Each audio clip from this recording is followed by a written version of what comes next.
Next, we will hear from, as a group, Mr. Larry Frankel from the American Civil Liberties Union, Ms. Judith Bernstein-Baker, Esquire, Executive Director, Council of Migration Service of Philadelphia. And as a part of that group, let me also ask Ms. Helen Jim, Board Member, Asian Americans United, if she would come forward. Thank you. Good afternoon, Representatives Thomas and Cruz. Happy to see Representative Perry and Stile here as well. And I think we've been joined by Representative Milne. So Yeah, let's give them I think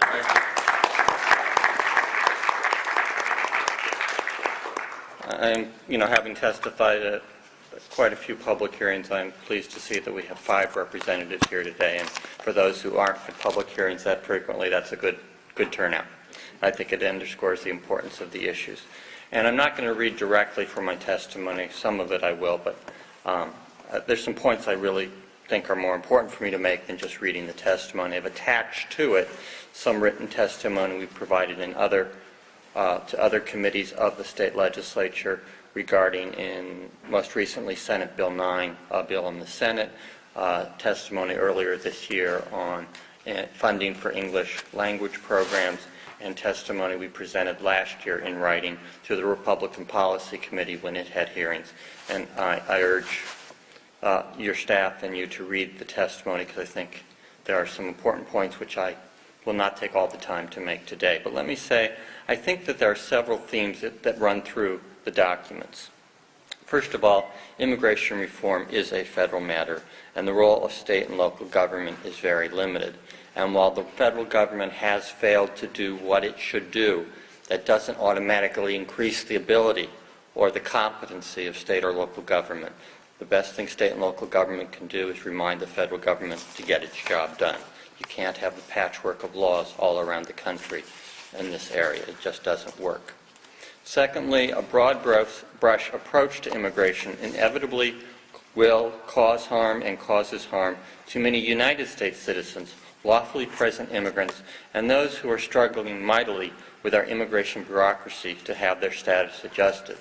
In some cases, it's people who maybe have overstayed their visas and have been working hard to get that status adjusted, and the only reason they're undocumented at this point is more a failing of the immigration bureaucracy than any failing on their part.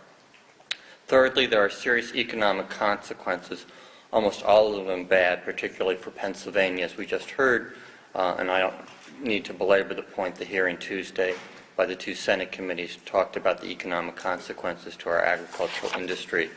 And finally, there is much to be gained for all of us in Pennsylvania if this state decides to take an approach that welcomes those who want to live and work in the state and become part of our communities.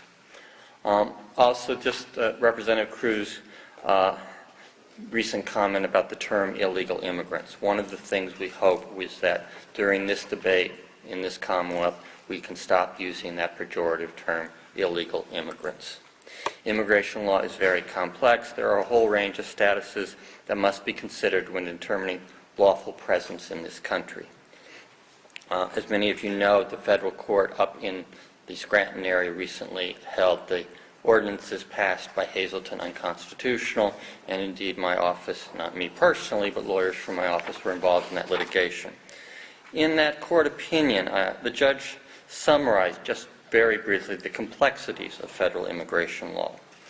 Court wrote, generally under federal law, aliens can be present in this country as lawfully admitted non-immigrants, i.e. visitors, those in the country temporarily, or 2, lawful immigrants, lawful permanent residents, referred to sometimes as green card holders, and thirdly, though they are lawfully admitted for permanent residence status, and that can be attained in various ways, including family or employment characteristics, green card lottery, or relief such as asylum. Those are all lawfully present. Then we have a third category of aliens present in this country who are undocumented aliens who lack immigration status. Those aliens may have overstayed their time in the United States, or they may have entered the country illegally. And that's just a very brief summary. We have immigration courts. We have immigration lawyers. It's not that easy to just determine someone's status. And I think one thing we need to recognize in this debate is that it's not a matter of saying you're legal, you're illegal. It's not easy. It's not simple. Let me comment very briefly on the 4 bills that were in the package, and then I'd like to talk more about the Hazleton case and one other piece of litigation that is pending in the country. First, Representative Cruz's resolution, House Resolution 280. While we certainly are supportive of the idea of a commission that would study the impact of immigrants on housing, healthcare, education, and the economy in Pennsylvania, we fear that if that resolution comes to the floor of the House, it could become the vehicle for a very ugly, divisive debate. I think if we look at the one amendment that's already been posted to the resolution, that just gives us a flavor of what may occur on the House. And we support the intent, no doubt about it, but we really do urge you to think very carefully about bringing that debate onto the floor of the House. The ACLU opposes House Resolutions 286 and 346. Coincidentally, one of them is introduced by a Republican, one is introduced by a Democrat, so we're bipartisan in our opposition to the resolutions. We all know that immigration reform is a federal issue. It's a very complex matter. Congress must deal with it and must consider it once again. But we don't see any benefit in the House of Representatives debating a resolution about sending a message to Congress to do what it needs to do. We think it just becomes 2-3 hours at minimum of heated, ugly debate that does not serve anybody here in the Commonwealth.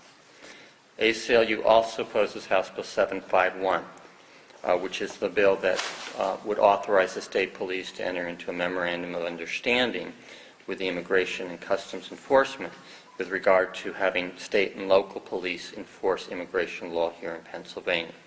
We believe it's bad public policy to give local law enforcement the responsibility for enforcing immigration laws. Our police already have too much to do. They don't need the added responsibility of learning the complexities of immigration law and applying that ever-changing body of law. In that regard, the Major Cities Chiefs Association